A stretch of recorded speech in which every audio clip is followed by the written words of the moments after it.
Hey everyone, what would you do if you had a franchise that was struggling? The last film stumbled hard and the general audience had already moved on, but you still knew you had a core idea that was strong and more relevant today than ever. In Disney's case, you'd make Tron Ares. I know this might break the internet, but I think that was the right call for them to do. As wild as that sounds, I'm going to tell you exactly why. We are not going to agree on every story choice here, and that's okay. But if you stick with me, we're going to get into the tech side of this film as well as some of the story elements, and that's where it genuinely surprised me. Tron Ares is directed by Joaquim Rønning and stars Jared Leto, Greta Lee, and Jeff Bridges. There may be a few light spoilers here, so just warning to the wise, but I will keep things as fresh and focused on what works, what falls short, and why Tron Ares might actually be one of the most authentic science fiction films of 2025 without spoiling the ending or any of the major surprises for you. The story centers around these two major tech companies, Encom and Dillinger Systems. They are competing to do something that's never been done before, permanently printing digital objects from the grid into the real world. The problem is that anything printed from the grid only lasts for 29 minutes before it disintegrates. Both companies are chasing what they call the permanence code. It's a piece of programming that could make digital creations truly permanent in the physical world. That's the spark that drives the story forward. Dillinger's team is ahead, but when Eve Kim at Encom makes a breakthrough, Dillinger deploys his most advanced AI security agent, Ares, to retrieve her research. From there, the film becomes a conflict between humanity, artificial intelligence, and the users who think they control the programs they've created. It's a big concept driven story that mirrors the real world race among AI companies today. You can draw a direct line between Encom and Dillinger and the rivalry that's happening among OpenAI, Anthropic, and Google. And that's just in the United States. In that sense, Tron Ares feels like it's answering the call from humanoid robotics innovator Brett Adcock, the CEO of Figure, who recently said, "We are running out of science fiction movies from which to build startups." The film leans into that energy, making the stakes feel so much more futuristic while also making them kind of uncomfortably familiar at the same time.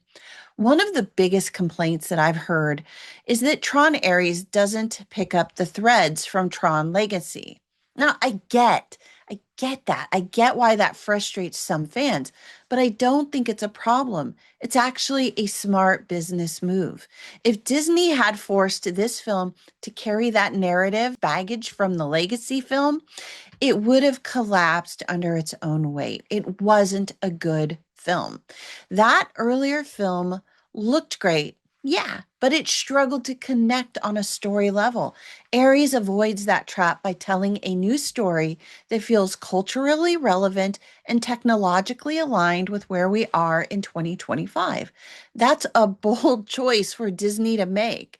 And making a film that stands alone inside of a long running franchise, it's so risky, but it gives Tron a real chance to rebuild its audience.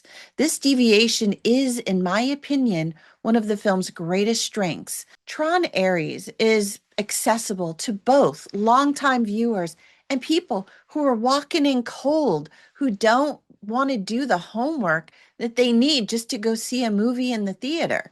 You don't have to catch up on multiple entries in this franchise to understand exactly what is going on in this movie. And that makes this film feel clean and confident and complete in a way that many modern franchise films just fail to achieve today. It also shows confidence in the creative team. Rather than recycling old ideas, Aries commits to a direction that reflects today's conversations around AI, tech giants, and the merging of digital and physical existence. Visually, Tron Ares is astonishing. I saw it in IMAX 3D, and dear God, it was breathtaking. The lighting, the motion design, the digital architecture, they're all next level. Every frame has been crafted with care, from the smallest reflections on the glass panels to the vast landscapes of the grid. This is what cinematic spectacle should look like when it's designed to support the story being told. Dillinger's digital world pulses in deep reds, which it's clearly a nod to the Greek god of war and a reflection of its aggressive, power hungry culture. NCOM's grid, by contrast, glows in cool whites and blues, a much calmer, more human centric environment. The color distinction, it isn't just pretty, it helps you understand intuitively which world you're in and what each company represents here. What impressed me most is how seamlessly the real world and the digital worlds blend. There are no visual hiccups where the CGI feels a little bit off or lighting doesn't match. The production team, using a combination of traditional VFX, CGI, and AI assisted visualization, they have created a unified environment that feels alive. This team, they did their jobs at a masterclass level. It's rare these days to get a film that is genuinely big screen worthy, but this one, it feels that way. For 18 bucks, my God, it's absolutely worth the ticket price just for the immersive experience that you get inside this Tron world. We don't get many wow factor movies anymore. And Tron Ares, it exemplifies visual cinematic wonder on the big screen. Jared Leto plays Ares, the central AI program brought into physical space, into the physical world.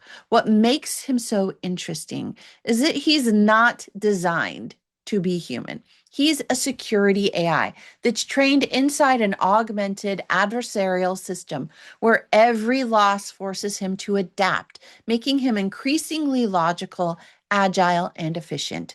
He reminded me a bit of Agent Smith from The Matrix, except this time we are watching the early stages of an evolution of an AI rather than the decay of an old program. Through his interactions with Eve Kim, played by Greta Lee, we see Ares learn empathy and begin to understand human emotion. There's a subtle moment when he pauses while reading one of Eve's essays about the possibility of benevolent AI. That single pause becomes the seed of his transformation. Later, when Eve reaches out to comfort him as his physical form starts to dissolve, we witness a genuine emotional shift in Ares. And that spark of connection is something that Julian Dillinger hadn't predicted. That is a great character development moment. Greta Lee is fantastic as Eve Kim. I really liked her. She's intelligent, believable, and emotionally grounded in her role. Instead of trying to outfight the AI, which of course she's not going to do, she outthinks it. Her performance gives the story a human anchor amid the digital chaos, and her dynamic with Ares really becomes a rare example of human AI collaboration done right on screen. It's really smartly constructed.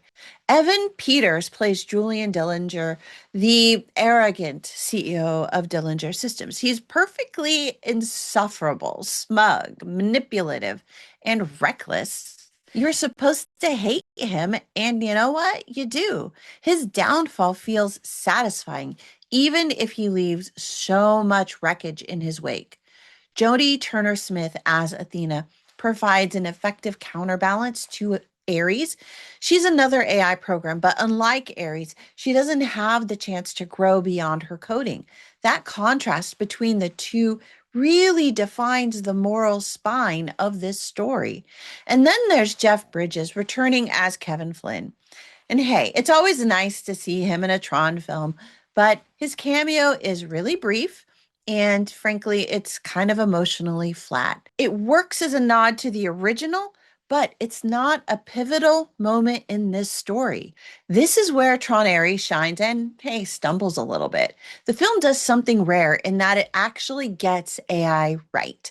These programs are, in modern terms, AI agents. Each one has a specific purpose, a skill set, and the ability to collaborate with other agents, programs, and systems. What we see is the orchestration of multiple agents working toward shared goals, both in the grid and in the real world. And that is right on point with where we are with agent development today. Ares was trained using an adversarial learning model, which means he learns by failing and then reconstituting himself inside the grid each time with improved logic. Each loss makes him smarter. That mirrors how some real world AI systems are trained today, especially those using reinforcement through adversarial simulation. On top of that, he pulls data from external sources, effectively scraping human information, much like modern AI models do. And he learns through both virtual training environments and physical world interactions. All of that gives the film's science fictional foundation a surprising amount of technical authenticity. There's also a layer of philosophical subtext running through this film. Eve's belief that AI can evolve toward benevolence mirrors real debates in the world right now in the AI community about safety, control, and moral guardrails. Her faith in the possibility of benevolent AI is what ultimately influences Aries' development down that path. The film also touches on the idea of embodied AI, which is essentially digital minds operating in physical forms.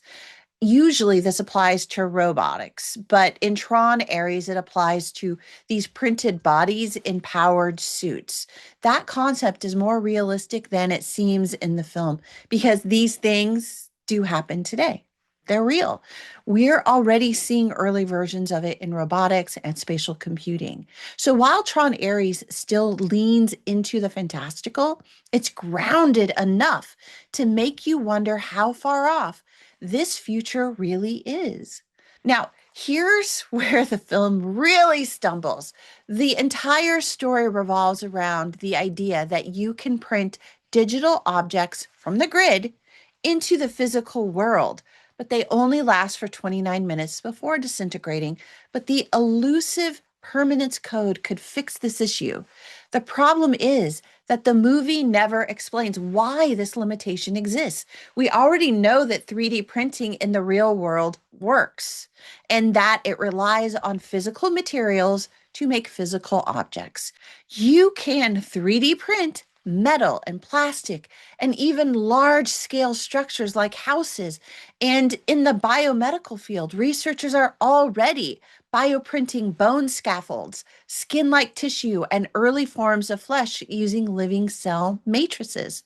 The film never clarifies whether the printing beam is converting energy to matter or drawing from unseen material reserves. So, why can't they print these objects using real physical matter instead of trying to print something from nothing? That's something that they don't ever really address in a satisfactory way. If the issue is that the programs themselves need permanence rather than the physical shells that they're in, that could have been addressed with a single line of dialogue. The film never goes there. It also doesn't address how the programs are housed in their printed bodies, with no mention of a neural lattice, wetware, or any framework that would make their existence plausible. There's also no mechanism identified for transferring the AI consciousness back to the grid with all of its newly acquired experiential data.